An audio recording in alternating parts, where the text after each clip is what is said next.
Fréquence ESJ. La première radio d'info et d'actualité décalée du net.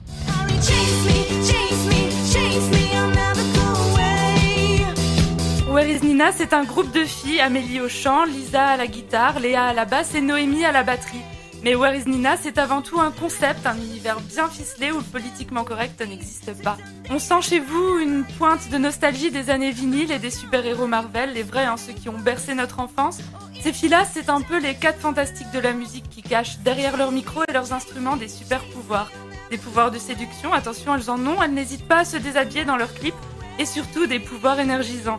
Oui, ce groupe, c'est un peu comme une vitamine qu'on avalerait un lendemain de fête avec comme seul espoir retrouver la pêche qu'on avait la veille sur le dance floor. Where is Nina, c'est du rock de filles bien lourd et glamour qui donne envie d'enfiler sa jupe en cuir et ses talons aiguilles et d'aller groover toute la nuit.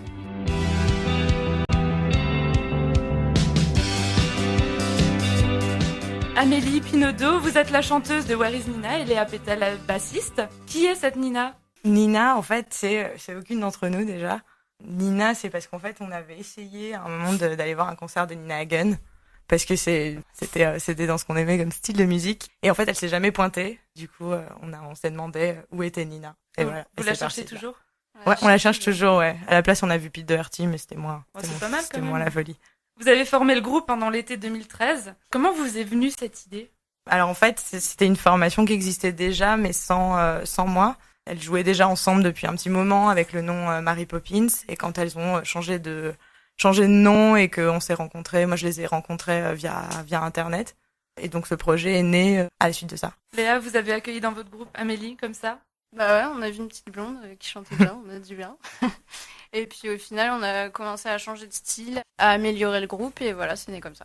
Au final, la venue d'Amélie a apporté quelque chose dans le groupe vraiment ? Ouais. Un plus. Ouais. Et donc ça fait seulement 1 an et demi que le groupe existe. Vous êtes déjà bien avancé et ça, 2 clips, un EP, quelques belles dates, notamment au Divan du Monde et aussi au Bus Palladium. Comment vous travaillez ? On n'a pas de feuille de route vraiment définie pour composer. On est c'est plus au feeling à chaque fois. Et du coup, quand on se fait des répétitions, on a un studio de répétition à Auch. Et quand on fait des répétitions, on lance un bœuf, n'importe quoi, quelque chose qui nous vient, soit un riff de guitare, soit un riff de basse, soit moi au chant qui est quelque chose de particulier.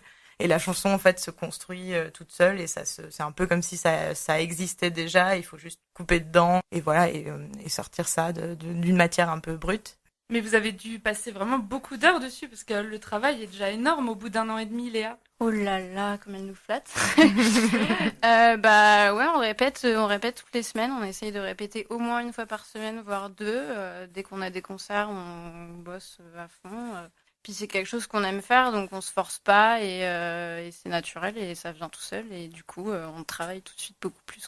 Alors vous avez inventé votre propre univers, le Girly Stoner. C'est quoi ça ? Dans vos clips, on vous voit très sulfureuse, sexy, libérée. Et quelle est l'image que vous voulez renvoyer à votre public ? Vaste question. Ouais, c'est une très bonne question. C'est en gros montrer que les filles aussi savent faire du rock et savent faire leur rebelle et en étant sexy, mais pas que. Montrer aussi qu'on peut faire de la musique sans montrer son cul, mais le montrer de façon drôle, justement. C'est surtout ça, en fait, c'est qu'on essaie de se marrer. Enfin, nos clips sont un peu décalés parce qu'on veut pas d'un truc qui se prend vraiment au sérieux. Et le but, c'est vraiment de s'amuser et de pas être sur quelque chose de très codifié, très compliqué. On le voit bien dans votre dernier clip, Who We Are, tourné à La Frange.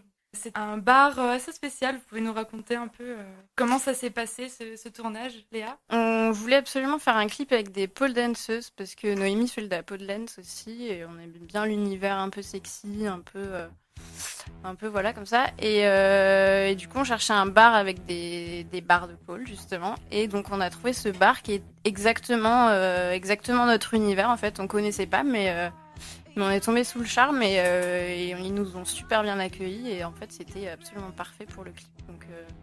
Donc voilà, bonne collaboration et ça nous définit plutôt bien. Un clip très surprenant d'ailleurs. J'invite tout le monde à aller voir. Et justement, là-dedans, il y a une part de féminisme quand même qui sommeille en vous. Ouais. On fait pas exprès, mais oui, effectivement, même dans le premier clip, on m'a déjà dit, mais en fait, vous aimez pas les hommes, vous êtes hyper féministe. D'ailleurs, féministe, ça veut pas dire qu'on n'aime pas les hommes. Moi, j'aime bien les hommes, perso.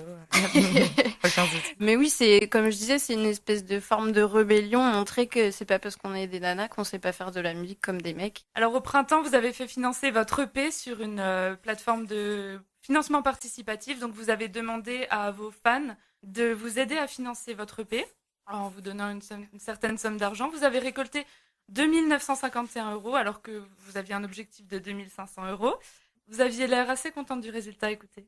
Merci. Grâce à vous, on a pu financer notre EP. Ça va être trop cool et même qu'on va faire un clip. Ouais. Il y aura peut-être même Pharrell Williams. Peut-être et même On peut-être sait pas. Beyoncé.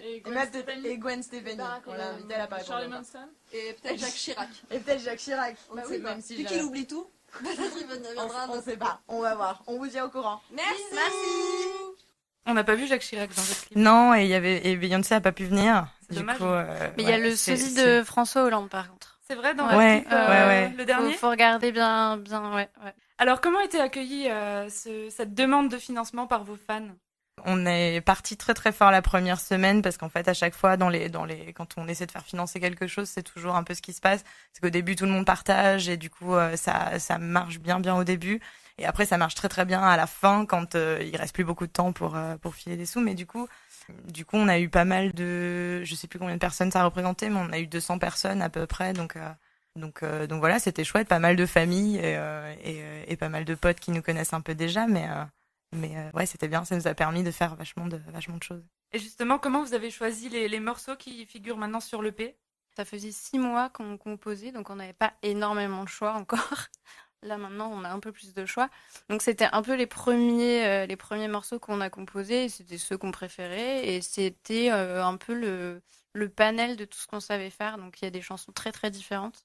T'as les chansons un peu pop, des petites ballades, et des chansons bien rock, bien tordues dans tous les sens. Et du coup, voilà, on voulait le plus de diversité possible dans le disque. Et alors pourquoi toutes les chansons sont en anglais? Parce que moi je compose en anglais, parce que c'est absolument sans complexe et c'est tout simplement parce qu'en français, il faut quand même dire des trucs très très intelligents quand on veut composer en français pour pas que ça ait l'air un peu stupide et un peu moyen. Et le but de notre groupe, c'est de faire du live et c'est de faire danser les gens et c'est ce genre de choses-là. Du coup, on n'est pas sur de la chanson à texte, on n'est pas sans que ce soit des textes complètement niais, mais c'est pas non plus c'est pas pour ça qu'on écrit. Donc du coup je trouve que l'anglais c'est mélodieux et ça se prête bien au rock en général. Vous avez un petit refrain à nous chanter là? Moi je chante pas, donc Vous faites le chœur? oh là là. Ouais, on peut faire do what it takes to take it for a ride, do what it takes to take it for a ride, do what it takes to take it for a ride, do what it takes to take it for a ride. Whoa, oh, oh, oh, oh. Eh ben, ça donne envie d'écouter l'EP. Merci Amélie Pinaudot et Merci Léa à vous. Bettel. Votre groupe Where is Nina sera le 11 décembre au Mama Shelter à Marseille. Et on peut aussi vous retrouver sur Facebook, vous partagez pas mal votre actualité. Et je vous invite aussi, vous qui écoutez, à découvrir leur dernier clip, sorti d'ailleurs pour Halloween, qui s'appelle Who We Are. Fréquence ESJ.